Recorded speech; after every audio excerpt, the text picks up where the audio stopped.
ایک بات میں آپ کو بتا دوں، جو لوگ یہاں جا چکے ہیں وہ لوگ میری بات سے متفق ہوں گے کہ یہ چڑھائی بہت زیادہ نہیں ہے۔ اگر لوگ زیادہ ہوں، باتیں کرتے کرتے اسٹیپس پر چڑھتے، آپ آرام سے پہنچ جاتے ہیں۔ خیر ہم وہاں پہنچے تو میرے چچا وہاں پہنچتے ہی اپنے اوپر کنٹرول نہ رکھ سکے اور وہ وہیں گر گئے۔ ہم نے انہیں سنبھالا، پانی پلایا اور وہ ادھر ادھر دیکھنے لگے۔ والد نے ان کی حالت دیکھ کر آیت الکرسی پڑھ کر ان پر پھونکی اور کہا اٹھو۔ چچا ان کی طرف دیکھنے لگے، شاید وہ اس اچانک گرنے سے ابھی سنبھل نہیں پائے تھے۔ والد نے پھر ان کی آنکھوں میں آنکھیں ڈال کر کہا کہ میں کہہ رہا ہوں فوراً اٹھ جاؤ۔ یہ کہہ کر والد نے آگے ہاتھ بڑھایا، چچا نے ان کا ہاتھ پکڑا اور وہ اٹھ کھڑے ہوئے۔ سب ایک دم عجیب سے ہو گئے اور والد صاحب کے آیت الکرسی پڑھنے پر سب ادھر ادھر دیکھ رہے تھے، مگر بظاہر کچھ نظر نہیں آ رہا تھا، مگر میں سمجھ چکا تھا۔ سورج بالکل ڈھلنے کے قریب تھا۔ میرے والد نے آنکھیں نیچے کیے سب سے کہا کہ اینی جلدی جلدی پکچرز لو تاکہ ہم یہاں سے نکلیں۔ اس نے 2-3 ہی پکچرز لیں اور والد صاحب نے کہا کہ چلو، اور ہم ان کے پیچھے پیچھے سٹیپس اترنے لگے۔ میرے کزن سب میری طرف دیکھ رہے تھے۔ میں نے انہیں خاموش رہنے کا اشارہ کیا۔ حالانکہ وہ جگہ بہت خوبصورت تھی اور ایک ہسٹوریکل ویلیو رکھتی تھی۔ دل تھا کہ وہاں رکتے، مگر ہم رکے نہیں اور نیچے آ گئے۔ ابھی ہم نے گاڑی کے دروازے کھولے تھے کہ میری پھپھو گھبرائی ہوئی لہجے میں بولی، شکر تم لوگ جلدی آ گئے۔ ہم نے وجہ پوچھی کہ وہ ایسا کیوں کہہ رہی ہیں۔ کہنے لگیں کہ تم لوگ جیسے ہی نظروں سے اوجھل ہوئے، ہمارے گاڑی کے شیشے پر کسی نے 3 سے 4 بار ہاتھ مارے اور گاڑی کے ارد گرد کوئی نظر نہیں آ رہا تھا۔ اس بات پر میرے والد نے میری والدہ اور مجھے دیکھا۔ ہم سمجھ چکے تھے۔ میرے والد نے فوراً ماحول کو خوشگوار بناتے ہوئے کہا کہ چلو چلو کوئی بات نہیں، چلنے کی تیاری کرو، اور کچھ باتوں میں مگن کر لیا۔ ہم نے بھی اس بات کو زیادہ طول دینا مناسب نہیں سمجھا اور ہم ہوٹل پہنچ گئے۔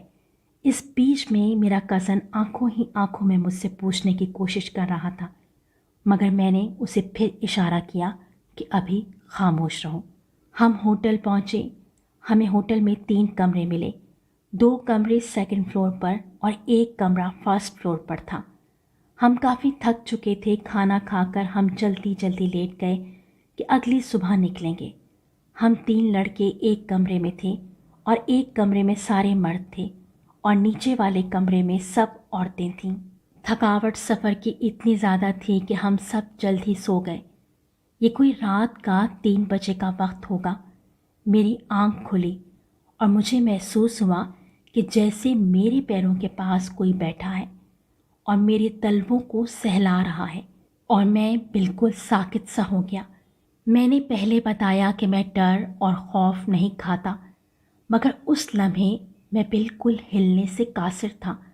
میں اپنے آپ کو حرکت نہیں دے پا رہا تھا۔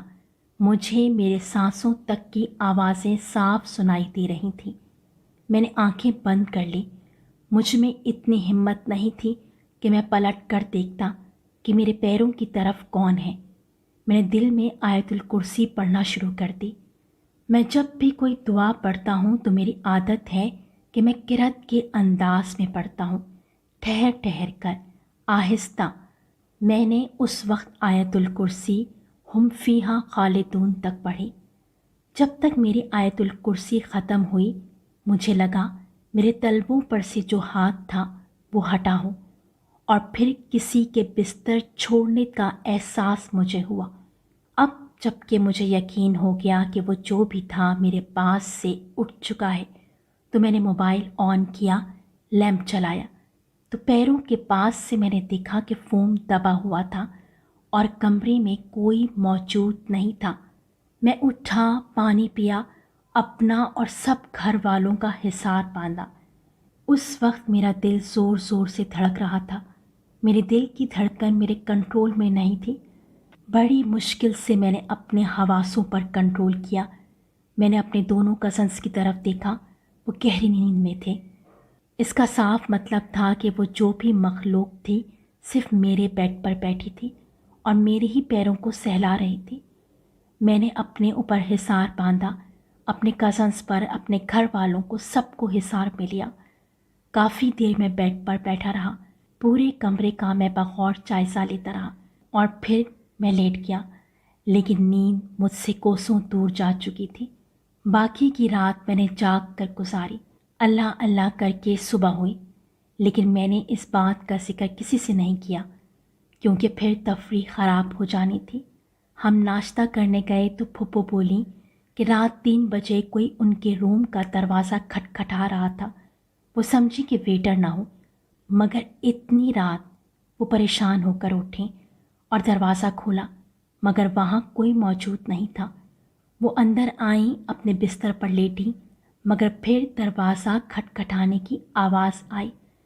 اب کی بار جو انہوں نے دروازہ کھولا، وہ باہر لابی تک آئیں، مگر پہلے کی طرح وہاں کوئی نہیں تھا۔ ابو نے اس بات کو بھی آیا گیا کر دیا اور ہم خاموش رہے۔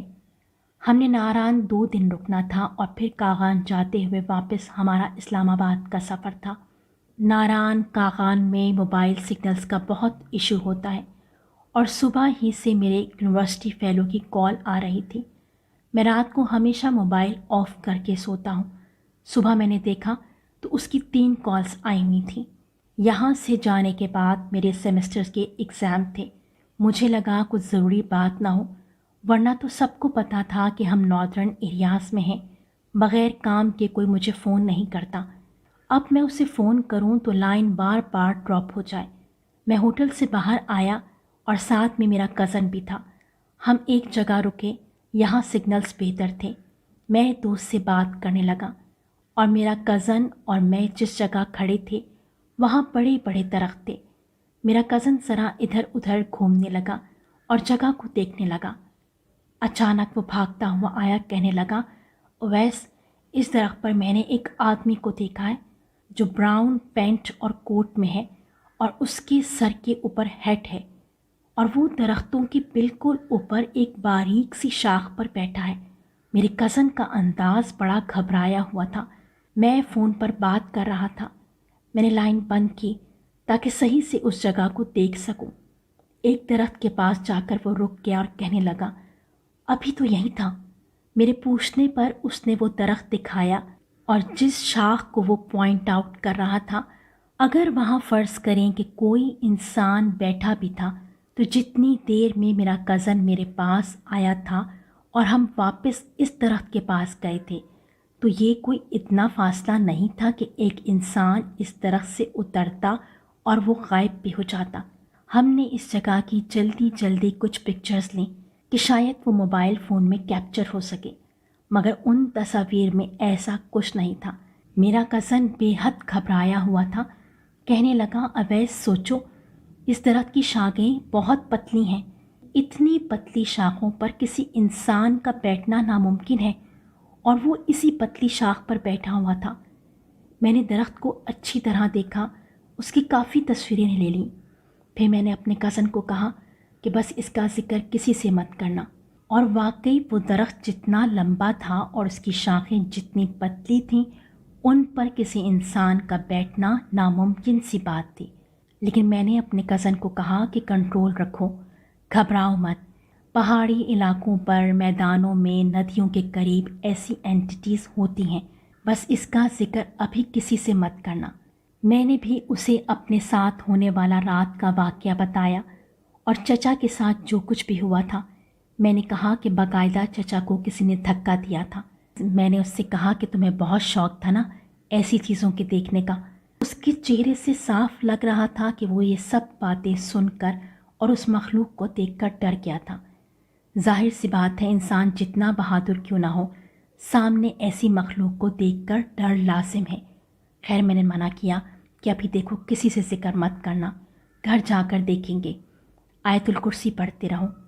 سارا دن ہم سب کا باہر گزرا۔ ہم اسی دن وہاں سے نکل جاتے، مگر والد صاحب کے ایک دوست نے شام تک وہاں پہنچنا تھا اور ہمیں ان کا انتظار کرنا تھا کہ وہ پہنچیں تو ایک اور رات یہاں رہ کر انہی کے ساتھ آگے ہم نکلیں۔ اس رات ہم کافی دیر تک جاگے، خوب باتیں کرتے رہے۔ اکتوبر کا مہینہ تھا، ٹھنڈ شروع ہو چکی تھی، کبھی کافی کبھی نٹس، یہ سب چل رہا تھا اور ہم سب ایک کمرے میں موجود تھے۔ ابو، چچا، پھپھو کے پرانے قصے چل نکلے، یعنی ایک بڑا اچھا ماحول بنا ہوا تھا۔ اسی سب کے بیچ میں ہماری کزن اینی اٹھی کسی کام سے، اٹھتے کے ساتھ ہی وہ وہیں کھڑی رہی کافی دیر تک۔ اچھا، ہم سب اپنی باتوں میں لگے ہوئے تھے، 1-2 منٹ وہ جس اینگل میں کھڑی تھی وہیں کی وہیں وہ رکی رہی۔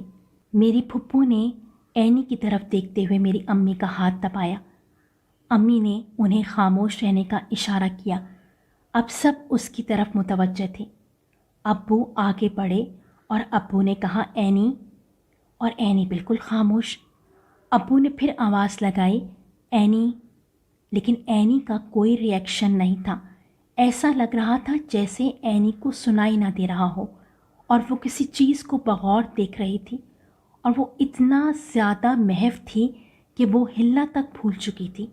میرے ابو نے اس کے بالکل قریب جا کر اس کا شانہ ہلایا تو وہ ایک دم سے چونکی اور میرے ابو کی طرف دیکھتی ہوئی بولی، یہ انکل۔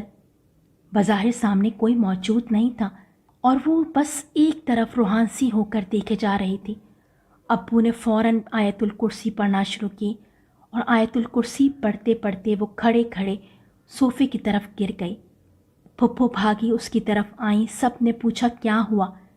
اس نے بتایا کہ وہی براؤن کوٹ اور ہیٹ والا آدمی جو میری کزن کو دن میں نظر آیا تھا، درخت پر بیٹھا ہوا، وہی اینی کو بالکل اپنے سامنے اس کمرے میں موجود نظر آیا، اور اینی کے بقول وہ اس کی طرف دیکھتی رہی اور وہ اسے دیکھ دیکھ کر ہنستا رہا۔ اس وقت میرے ابو نے اس مخلوق کو پکار کر اس سے بات چیت کی کہ دیکھیں، ہم یہاں صرف اس خوبصورت مقام کو دیکھنے اور سیر کرنے آئے ہیں، ہم میں سے آپ کو کوئی تنگ نہیں کرنا چاہتا، آپ پلیز ہمیں تنگ نہ کریں، اپنا آپ ہم پر ظاہر نہ کریں، ہم صبح تک یہ جگہ چھوڑ دیں گے، اور اگر ہم میں سے کسی نے انجانے میں آپ کو تکلیف پہنچائی ہے، آپ ہم سب کو معاف کر دیں۔ ابو کا یہ کہنا تھا کہ کمرے میں اب سے کچھ دیر پہلے جو ایک ہلچل سی محسوس ہو رہی تھی، باقاعدہ ہمیں لگا جیسے پن ڈراپ سائلنس ہو گیا ہو، اور اس کی کچھ دیر بعد ہمیں لگا کہ کمرے سے کچھ لوگ باہر نکلنا شروع ہوئے ہوں۔ دروازہ کھلا، کچھ لوگ نکلے اور پھر خود بخود دروازہ بند ہو گیا۔ امی ابو نے ہم سب کو حصار میں لیا، چچا بھی قرآن شریف کی آیت پڑھنے لگے اور ابھی کسی کو بھی کوئی بھی ذکر کرنے سے منع کر دیا۔ وہ رات ہم سب کی خیر سے گزری، ہم میں سے کسی نے بھی کچھ محسوس نہیں کیا۔ پھر ابو کے دوست کے ساتھ ہی ہم آگے نکلے۔ جب ہم واپس اسلام آباد پہنچے تب ابو نے بتایا کہ اس قدیم درخت کے پاس سے ہی کچھ مخلوق ہمارے ساتھ ہماری گاڑی میں تھیں۔ چچا کا گرنا، گاڑی کا نوک ہونا، اسی وقت ابو سمجھ گئے تھے۔ ناران، کاغان، چونکہ یہ علاقے پہاڑی ہیں، یہاں پر یہ مخلوق اکثر ایکسپیرینس کی گئی ہے، مگر یہ کسی کسی پر ظاہر ہوتی ہے۔ اگر سب کے ساتھ ایسے واقعات ہونا شروع ہو جائیں تو یہ جگہ تو ہانٹڈ ہو جائے اور لوگ یہاں جانے سے کترائیں۔ دوسرا، یہ مخلوق جس پر بھی ظاہر ہوتی ہے صرف اپنی پریزنس شو کرتی ہے یا پھر کچھ تنگ کرتی ہے، اسی لیے ایسی جگہوں پر جانے سے پہلے صدقہ اور حصار لازمی کریں، باقی اللہ پر چھوڑ دیں۔ اور اس طرح میرے کزنس کا ان اینٹیٹیز کو دیکھنے، انہیں ایکسپیرینس کرنے کا شوق پورا ہوا، اور اب بھی میں کبھی مذاق سے کہتا ہوں دیکھنا ہے کچھ اور تو وہ کانوں کو ہاتھ لگاتے ہیں۔ بہت شکریہ اویس صاحب آپ کا، آپ کی ہارر ایکسپیرینس کو ہمارے ساتھ شیئر کرنے کا۔ ہم امید کرتے ہیں کہ آپ کو ہماری سٹوریز پسند آ رہی ہیں۔ جاتے جاتے آپ سے ایک ریکویسٹ کہ اگر چینل پر نئے ہیں تو اسے سبسکرائب کر لیجئے اور کامنٹ کر کے ہمیں ضرور بتائیں کہ آپ کو ہماری سٹوریز کیسی لگ رہی ہیں، اور اگر آپ کے ساتھ یا آپ کے کسی جاننے والے کے ساتھ ایسے ہی ہارریبل ایکسپیرینسز ہوئے ہیں تو کائنڈلی ہمارے ساتھ شیئر کریں۔ ڈسکرپشن باکس میں ای میل ایڈریس دے دیا گیا ہے۔ Thank you so much.